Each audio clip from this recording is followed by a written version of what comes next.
Nothing left to do but go for it. I'm just gonna pull out the magic armor in case I need it. In case I need, to drink some potion or elixir soup. That way I won't be wasting any of the potency of either of these. So, final battle against 4 Dark Nuts.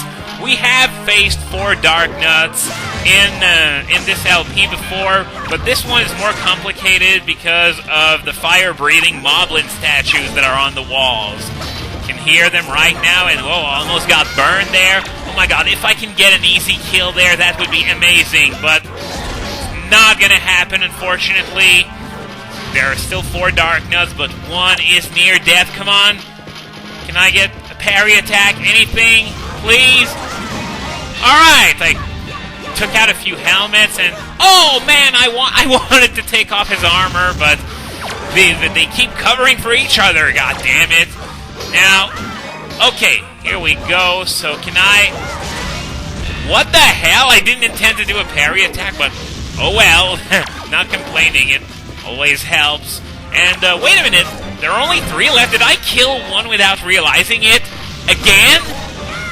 Anyway, it doesn't matter, because one more hit, and there are only 2 left, and I still have 6 hearts left! Oh my god, this is the best run of this place that I've ever done! I don't think I've ever managed to do a run where I didn't need to drink anything, and we're down to one last Dark Nut, which is almost dead! So, can I somehow get rid of its armor?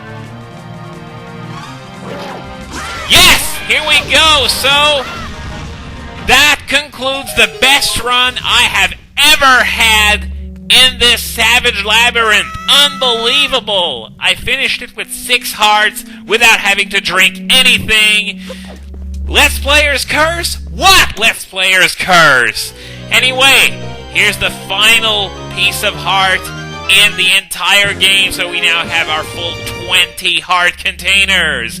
Now, as usual, I'm going to head to Tingle Island off-screen to decipher the Triforce chart, and I will see you at the location of the final Triforce shard. Welcome to Square E4, Southern Triangle Isle. As you can see right there, this beam of light indicates the location of the final Triforce shard that we need to complete the Triforce of Courage. And look at that! Can you get any more last second than that? I am definitely getting bumped by that sea hat once this all ends. At last, you've found the last shard. Fused together, all 8 form the Triforce of Courage. So we are finally done with this segment of the story. Now, after I get back on my boat after getting bumped by that sea hat, there is still one last thing I want to take care of before I head to Hyrule to finish the game. So I'll see you in a moment. To wrap up my business on the Great Sea, the last thing that I want to do is use up those treasure charts that I have not used up yet. There are 6 of them, and all 6 lead to silver rupees. They are located in order. On 5 Eye Reef on square F2, the Islet of Steel on square E2, Horseshoe Island on square G1, Shark Island on square F3, Headstone Island on square G3, and Bird's Peak Rock on square E7. Also, I guess I could have mentioned what happens when you get a silver membership from Beedle, but I'm not even gonna try, because Chugga Conroy did it so much justice that it's pointless to try and top that act, and just showing you without any kind of funny reaction at all wouldn't do it justice. So just in case you want to see what that was, or if you want to really relive that moment, I'm going to include a link in the movie description. That was by far, in my opinion, the highlight of the LP.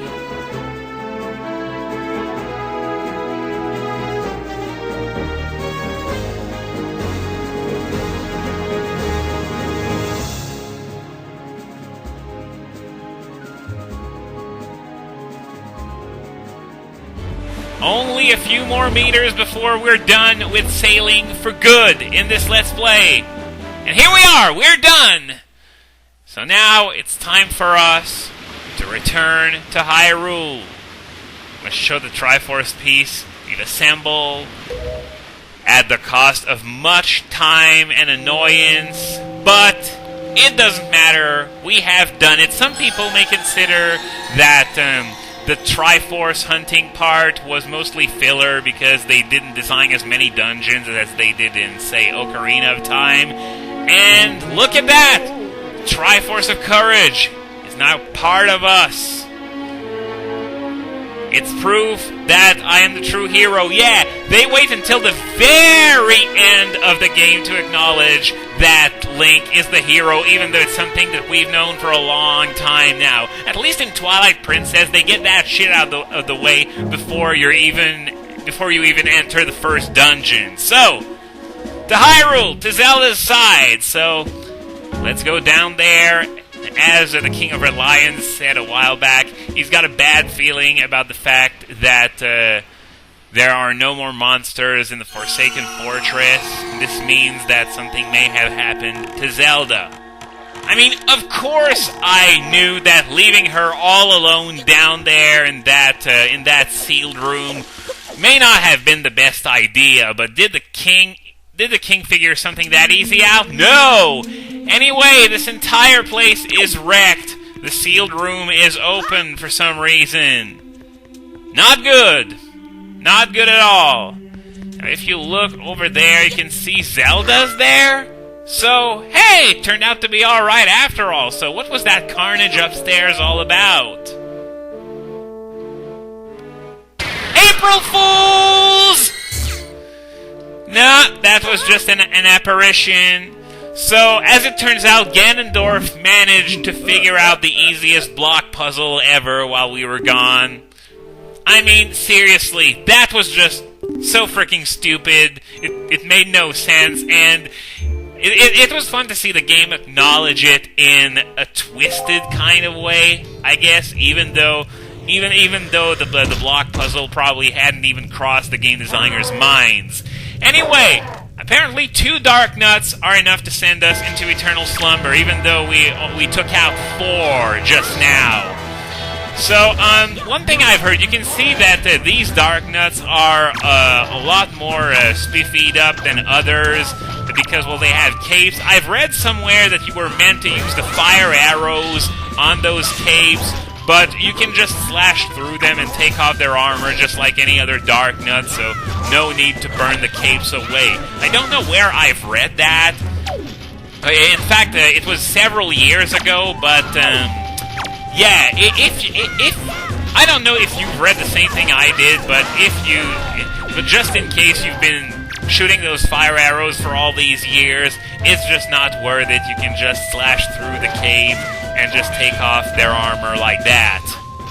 Yeah, it was probably just an urban legend. It happens, you know, when a game gets really popular, sometimes there are going to be urban legends about that kind of game. But, of course, it's not the late 90s anymore, where the internet wasn't as big as it was today, and so you had stuff like the Triforce in Ocarina of Time, Luigi and Mario 64, stuff like that. Nowadays, it's more minor stuff, since things like that are usually pretty easy to verify on the internet. So now that we have defeated those 2 Dark Nuts downstairs, we can move on beyond Hyrule Castle with this electric wall now being gone. Now, I don't think we came here the first time I was in Hyrule, but here there's an invisible barrier. What you have to do to destroy it is you simply have to slash it with the fully powered Master Sword. This was a way to prevent you from moving on to the final dungeon without having first fully powered up the Master Sword. And apparently it was just magical glass, and sadly the sound of glass shattering doesn't signal the arrival of Stone Cold Steve Austin, but whatever, I'm pretty sure I can defeat Ganondorf without him. Anyway, moving right along, I'm just going to take off the Wind Waker and the sails since I won't need them anymore. At least I think I'm not going to need the Wind Waker. But yeah, I'm done sailing for this LP, so there we go. Now this area, it's pretty weird. It doesn't look like the entrance to the final dungeon of the game. It's like, there is grass and trees and flowers and stuff like that. It really doesn't look like we're about to head into the belly of the beast. At least in Ocarina of Time, the entirety of Castle Town was much darker as an adult, and I guess they also did it very well for Twilight Princess, I suppose. And as for Skyward Sword, the final boss wasn't even at the end of the last dungeon. It was after that, so I guess this doesn't really apply to Skyward Sword to start with. So yeah, just taking out some enemies, P-hats, moblins, nothing we haven't fought before, all standard fare by now. Really, we've gone through the freaking Savage Labyrinth. Yeah, and they think we're not able to deal with that. See what I meant about Wind Waker being overall a very easy game? Is that even the most challenging regular enemies, which are Dark Nuts, they're not really that threatening on their own. You need 4 of them to even make a challenging fight, and you just saw how I manhandled those 4 Dark Nuts back in the Savage Labyrinth to begin with. Now here you just want to be careful not to fall into the abyss, but we're headed in the opposite direction. Of course, you can also toss the Dark Nut down that abyss in order to kill it more quickly, but just didn't go that way. Now, I'm going to need to take out, what? There are 2 keys, I can see them, and I don't want them to toss me down there in that that bottomless pit. And, okay, I guess I'm going to have to take it like a man and fight them with my boomerang. Okay, no problem. So, because I remembered in a few of my playthroughs that these keys actually managed to get me down into that pit, and yeah, I really didn't want to relive that annoyance, to be honest with you. So here we go. We have now entered Ganon's Castle, the final dungeon in the game. So, we're headed into the first major segment. As you can see, there's a gate in front of us, but it will not open until we've gone through the 4 side areas that you've seen just now. Those side areas are each modeled after a dungeon that we've been to. There's Dragon Roost Cavern, sorry, can't speak, the Forbidden Woods, the Earth Temple, and the Wind Temple. The Forsaken Fortress and the Tower of the Gods just weren't important enough, I guess. So let's start with the Dragon Roost Cavern room. In my opinion, the most annoying room in the game, period. So, yeah, here's reason number 1. There are bubbles on top of these things. Why is it annoying? Well, you'll see in just a second. So, I'm just going to climb here. I guess you could also head straight to that rock that's floating on the lava, but it's easy to undershoot or overshoot the jump.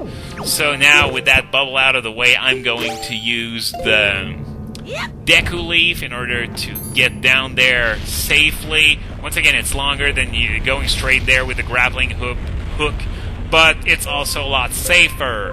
So I'm going to repeat the same thing. Come on. I don't know why suddenly it stopped targeting just as I was throwing the grappling hook, but oh well, at least the stone didn't sink into the lava, which would have been fairly annoying. Oh no! No! No! No! No! Fuck you! That's what I get for using the hook shot instead of outright killing it. So, I'm not pulling anything back this time. I'm just going to use the hook shot for this first one, and after that, it's gonna be fucking arrows. Because these things, as you just saw, they need to die if you want to cross. So I'm just going to get up there and I'm going to save what video I've recorded so far because I'm coming up on the time limit, and I am going to see you back in this room once the saving is done.